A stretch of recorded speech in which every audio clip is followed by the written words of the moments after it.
Hello friends, आप सब देख रहे हैं BSN। मैं गोविंद गुप्ता स्वागत करता हूं आप सबका इस चैनल पर। दोस्तों, इस खबर में हम बात करने वाले हैं बॉलीवुड के उन 4 स्टारों के बारे में जो जेल जाने के बावजूद भी उनका स्टारडम कम नहीं हुआ, बल्कि वे बॉलीवुड के चमकते धमकते सितारे बन गए हैं।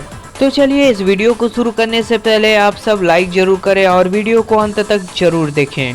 पहले नंबर पे हम बात करते हैं बॉलीवुड एक्टर सैफ अली खान के बारे में। जी हाँ, सैफ अली खान भी एक बार जेल जा चुके हैं।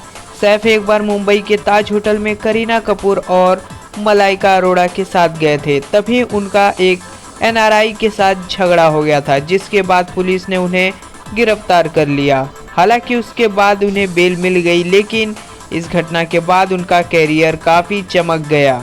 इस मामले में दूसरे नंबर पर है संजय दत्त। जी हाँ, संजय दत्त ने शुरुआती कैरियर में बेहतरीन फिल्में दी, लेकिन जब मुंबई बम धमाकों में उनका नाम सामने आया तो उन्हें गैर कानूनी हथियार रखने के मामले में 5 साल जेल में रहना पड़ा।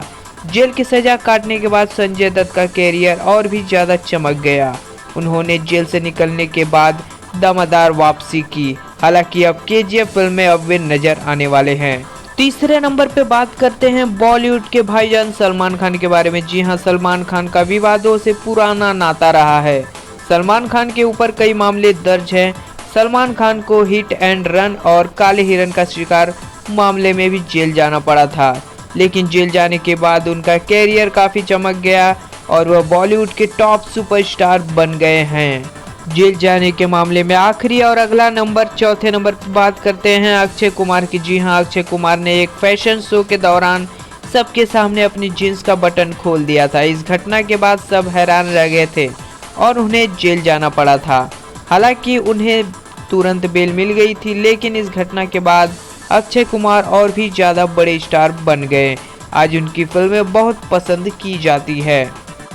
तो दोस्तों, इन 4 बॉलीवुड एक्टर्स के बारे में जानकर आप सबको कैसा लगा, हमारे कमेंट बॉक्स में ज़रूर बताएं और जाते जाते चैनल को सब्सक्राइब करें। इसके अलावा घंटी के निशान को भी दबा दें ताकि हमारा न्यूज़ सबसे पहले आप तक पहुंचे। मिलते हैं अगली वीडियो में कोई और नए खबर के साथ। धन्यवाद।